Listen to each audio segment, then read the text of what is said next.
Series चल रही है, उस डेली की जो सीरीज चल रही है उसमें हम बहुत मोस्ट इम्पोर्टेंट टॉपिक पढ़ने वाले हैं और वो है हमारा method of adjustment and rounding method.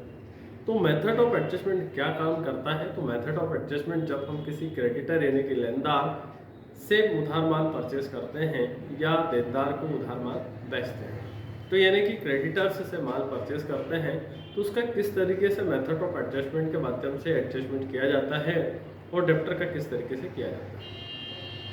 तो यहाँ मेथड ऑफ एडजस्टमेंट में 4 पॉइंट होते हैं।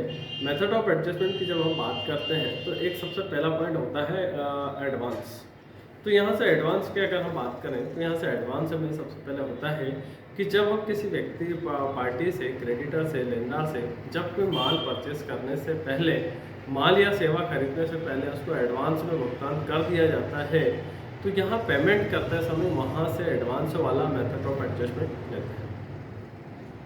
उसी के साथ में अगर हम कहीं पार्टी को माल सप्लाई करने से पहले, डिलीवर करने से पहले, सेल्स करने से पहले उससे रिसिप्ट एडवांस में ले लेते हैं, तो यहाँ से हम उसको मेथड ऑफ एडजस्टमेंट में यहाँ से एडवांस वाला जो मेथड होता है उसको यूज़ करेंगे। अगला होता है एडजस्टमेंट समायोजन का मतलब होता है जब हम किसी भी क्रेडिटर या लेनदार या देनदार, क्रेडिटर्स और डेब्टर्स को हम पहले, जैसे अभी चल रहा है आज 19 मार्च है, तो हमने फरवरी में किसी क्रेडिटर से माल खरीदा था या फिर फरवरी में किसी क्रेडिटर डेब्टर को माल बेचा था, तो जब क्रेडिटर और डेब्टर का पिछला बकाया वो हमको भुगतान के रूप में देता है या प्राप्ति के रूप में हमें जमा करवा कर जाता है, तो उस कंडीशन में हम एडजस्टमेंट समायोजन करते हैं। अगला होता है यहाँ पर न्यू रेफरेंस। जब हम किसी लेनदार से, क्रेडिटर से जब हम उधार माल खरीदते हैं, परचेस करते हैं, तो उसका जो बिल होता है, उसका फर्स्ट टाइम जो बिल होता है उसको न्यू रेफरेंस में हम एडजस्टमेंट करेंगे। वहाँ पर ऑप्शन जो सेलेक्ट करेंगे न्यू रेफरेंस करेंगे। अगला आता है कंडीशन यहाँ पर ऑन अकाउंट। तो मेथड ऑफ एडजस्टमेंट में ऑन अकाउंट का जो उपयोग है वो कब सेलेक्ट करते हैं? जब हम किसी ट्रांजेक्शन में एडवांस को यूज़ नहीं करते हैं, जब किसी ट्रांजेक्शन में एडजस्टमेंट को यूज़ नहीं कर सकते हैं, अगेंस्ट रेफरेंस को यूज़ नहीं करते हैं, और जब कभी हम न्यू रेफरेंस नहीं करते हैं तो उसको ऑन अकाउंट में लिया जाता है।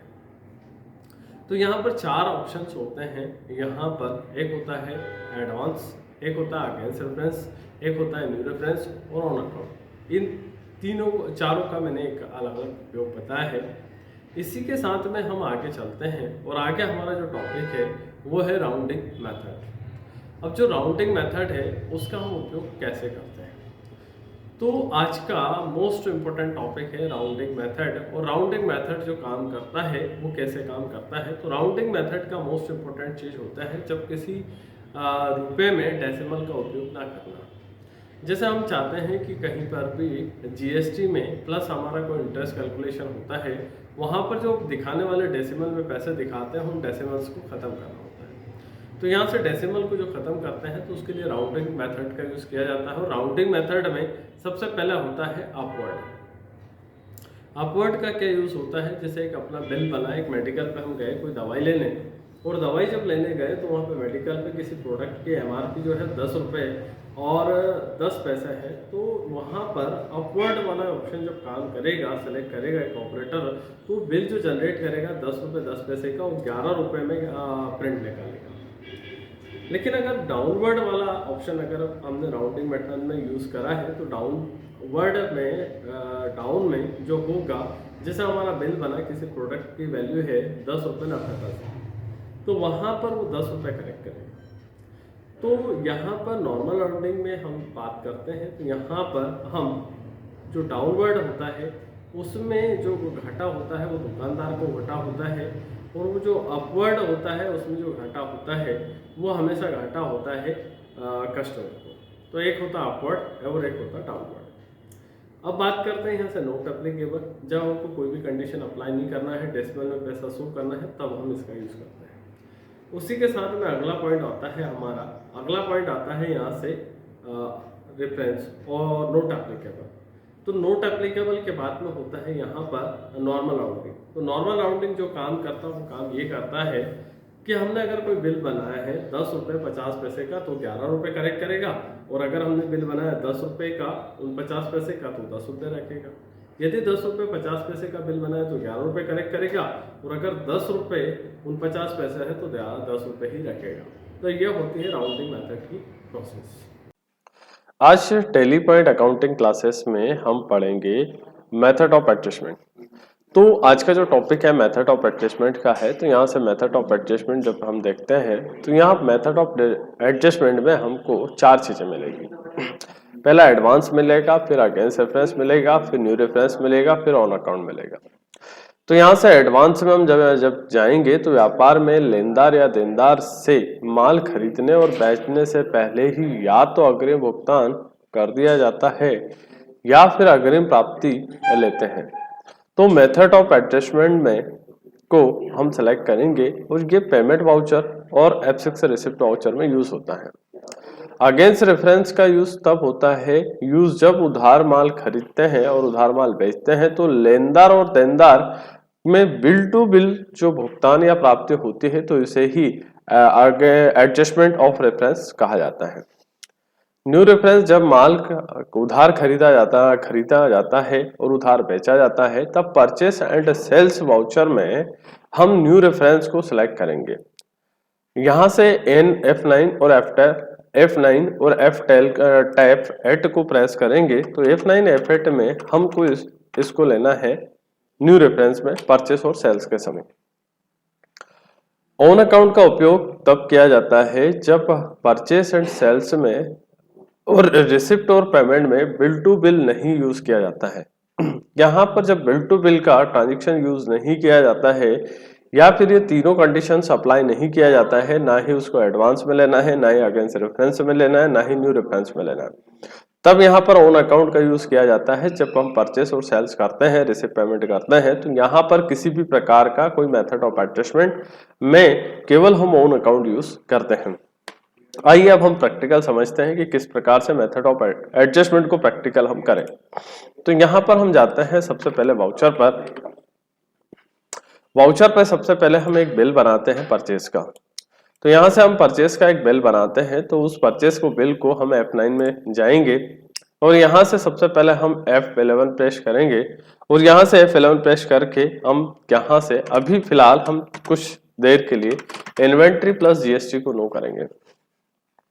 अब जब इन्वेंट्री को और GST को नो करेंगे तो यहाँ पर हम जाएंगे और उसके बाद हम F11 प्रेस करेंगे दोबारा से।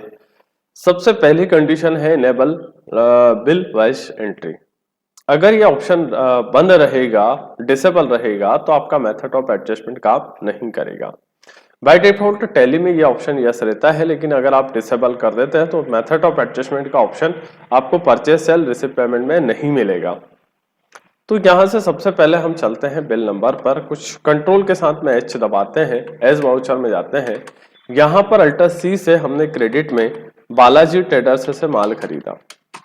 तो ये बालाजी ट्रेडर्स हमारा जो है वो सिंडिकेटर्स है और यहाँ से जब क्रेडिटर्स का लेजर बनाते हैं तो यहाँ पर second maintain balance bill bye bill, इसको भी यस करना पड़ेगा।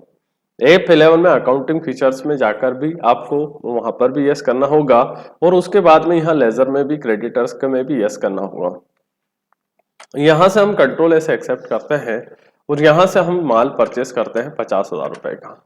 तो यहाँ से मेथड ऑफ एडजस्टमेंट में हम देंगे तो यहाँ से मेथड ऑफ एडजस्टमेंट में हम लेंगे न्यू रेफरेंस। क्यों? क्योंकि ये फर्स्ट वाला बिल है। तो यहाँ से बिल नंबर 1 है और इंटर पेश करते हैं और फिर परचेस करते हैं। तो ये परचेस की कंडीशन में हम इसको यूज करेंगे। कंट्रोल ऐसे एक्सेप्ट कर दिया। अब हम आगे चलते हैं। इसी को 1 अप्रैल को हमने माल परचेस करा। इसी के साथ में हम विनायक ट्रेडर को माल सेल आउट करते हैं। तो यहाँ से F8 प्रेस करेंगे और इसी तारीख में हम कंट्रोल के साथ H प्रेस करके यहाँ से विनायक ट्रेडर का बिल बनाएंगे और ये जाएगा सन्डी डेप्टर में। तो यहाँ पर डेप्टर का भी maintain balance bill bye bill को यस करना है। 75,000 का बिल हमने बनाया और यहाँ से मेथड ऑफ एडजस्टमेंट में जब हम परचेस और सेल्स का यूज करेंगे तब हम इसका उपयोग करेंगे। तो यहाँ पर हम चलते हैं और यहाँ से हम एक सेल्स का बिल बनाते हैं जो कि हमारे सेल्स अकाउंट के अंडर में जाएगा। इसी के साथ में हम 1 मई को हम डेबिटर्स से पैसा लेंगे और क्रेडिटर को भुगतान करेंगे। तो F2 से हम डेट चेंज करते हैं 1/5 को। हमने कैपिटल वाला ट्रांजेक्शन नहीं करा है, इसलिए सबसे पहले F6 से रिसिप्ट करेंगे और रिसिप्ट के लिए हम सबसे पहले विनायक ट्रेडर से करेंगे। यहाँ से 75,000 का बिल है और यहाँ से 75,000 पूरा ही लेते हैं। यहाँ पर मेथड ऑफ एडजस्टमेंट में ऑटोमेटिक अगेंस्ट रेफरेंस आ जाएगा। अगेंस्ट रेफरेंस क्यों आ जाएगा? क्योंकि बिल नंबर 1 है और ये अप्रैल महीने का बिल है। बैलेंस जो है 75,000 का है और फाइनल बैलेंस जो है वो 75,000 का है। तो यहां से इस तरीके से हम चलते हैं और कैश में पेमेंट करते हैं, रिसिप्ट करते हैं। तो ये मेथड ऑफ एडजस्टमेंट की प्रोसेस हुई अगेंस्ट रेफरेंस की। इसी तारीख में हम पेमेंट करते हैं और पेमेंट करते हैं बालाजी ट्रेडर को। तो जब बालाजी ट्रेडर को पेमेंट करेंगे तो हम जाते हैं यहाँ से अगेंस्ट रेफरेंस में जाएंगे, यहाँ से बिल नंबर 1 होगा, 1 अप्रैल को जाएगा और यहीं से हम क्या करेंगे, उसको कैश में पेमेंट करेंगे। तो हमने यहाँ पर दो तीन चीज पढ़ी, यहाँ पर न्यू रेफरेंस पढ़ा और यहाँ से अगेंस्ट रेफरेंस पढ़ा। अब अगली बारी आती है हमारी F2 से 1 जुलाई को के बाद में 1 से 1 जून को हम यहाँ से एडवांस में पेमेंट देते हैं और लेते हैं। तो जब हम बालाजी ट्रेडर्स से अभी हम माल खरीदने से पहले उसका जब भुगतान करते हैं 50,000 रुपए का, तो यहाँ से हम एडवांस वाला लेंगे प्रोसेस। यहाँ से हम एडवांस यूज करेंगे और यहाँ से एडवांस यूज करेंगे। 25,000 हमारा नेगेटिव बता रहा है, कोई इशू नहीं, कोई दिक्कत नहीं। तो यहाँ से एडवांस की कंडीशन यूज होगी। अगला हम चलते हैं रिसिप्ट वाउचर पे। तो जब हम माल सप्लाई करने से पहले हमारा जो डेप्टर्स है उससे हम एडवांस में पैसा लेते हैं। यहाँ पर हमने क्रेडिटर्स को एडवांस में भुगतान करा था, लेकिन यहाँ एडवांस में हम हमारे डेबिटर्स से पैसा लेते हैं। तो यहाँ से एडवांस वाली कंडीशन को यूज करेंगे। इसी के साथ में जब यहाँ पर कोई भी कंडीशन अप्लाई नहीं करना है तो हम ऑन अकाउंट यूज करेंगे। आगे चलते हैं हम A8 को, और यहाँ से A8 को जब हम चलते हैं और यहाँ से हमने बालाजी ट्रेडर्स से या किसी भी पार्टी से पैसा लिया 75,000 रुपए और इसको हम ऑन अकाउंट में लेते हैं। ऑन अकाउंट मतलब ये तीनों कंडीशन अप्लाई जब नहीं करना है तब ऑन अकाउंट का यूज किया जाता है। ये on account bill wise detail को यहाँ पर रिकॉर्ड के रूप में नहीं दिखाएगा। अगर आप ये कंडीशन अप्लाई करते हैं तो यहाँ पर ऑन अकाउंट वाली कंडीशन अप्लाई करते हैं तो आपका यहाँ पर जब रिकॉर्ड देखते हैं डिस्प्ले मोर रिपोर्ट पे जाएंगे, स्टेटमेंट ऑफ अकाउंट पे जाएंगे, आउटस्टैंडिंग पे जाएंगे और आउटस्टैंडिंग पे रिसेबल का ये दिखा रहा है एडवांस में पेंडिंग और ये पेबल का दिखा रहा। तो इस तरीके से आपका यहाँ पर एडवांस नहीं दिखाएगा। आगे चलते हैं इसी तरीके से। तो ये हमारा मेथड ऑफ एडजस्टमेंट का चैप्टर कंप्लीट हुआ। तो आशा करूंगा, उम्मीद करूंगा कि ये वीडियो आपको पसंद आया। वीडियो पसंद आया तो लाइक करें, शेयर करें और सब्सक्राइब करें। धन्यवाद। जय हिंद, वंदे मातरम।